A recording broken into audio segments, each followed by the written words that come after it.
અમદાવાદના વટવા વિસ્તારની અંદર 450થી પણ વધુ મકાનને તોડી પાડવામાં આવ્યા છે।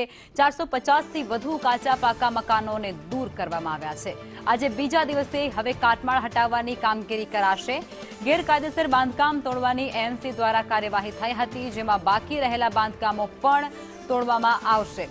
ઘર વિહોણા લોકો માટે એએમસી દ્વારા વૈકલ્પિક વ્યવસ્થા પણ કરવામાં આવી છે અને ત્યાં બસ મારફતે તે તમામ વ્યક્તિઓને ખડકવામાં આવ્યા હતા। સંવાદદાતા દિવ્યા અમારી સાથે જોડાઈ ગયા છે। દિવ્યા, હવે જે ગેરકાયદેસર બાંધકામો કાલે તોડી પાડવામાં આવ્યા તેના પર આજે હવે કાટમાળ જે છે તેને હટાવવાની તજવીજ હાથ ધરવામાં આવી છે। વિગતો શું? લખમાં ગઈકાલે જે ડિમોલેશનની કામગીરી હાથ ધરવામાં આવી હતી, જેમાં 450થી પણ વધારે ગેરકાયદેસર જે બાંધકામો હતા તે તોડી પાડવામાં આવ્યા હતા અને એ જ તોડી પાડવાની સાથે સાથે આજે કાટમાળ જે હતો તે હટાવવાની કામગીરી શરૂ કરવામાં આવી છે। સાથે જ આગામી દિવસમાં હવે આ કામગીરીને સાથે ધપાવવામાં આવશે। આજુબાજુમાં બેરિકેડ લગાવીને તમામ જે દિવાલો ચણી લેવામાં આવશે અને ફરીથી તળાવને જે મોટું કરવાનો જે ઉદ્દેશ્ય હતો, વરસાદી પાણીનો નિકાલ થાય તે દિશામાં કામગીરી કરવામાં આવશે। જી, આભાર।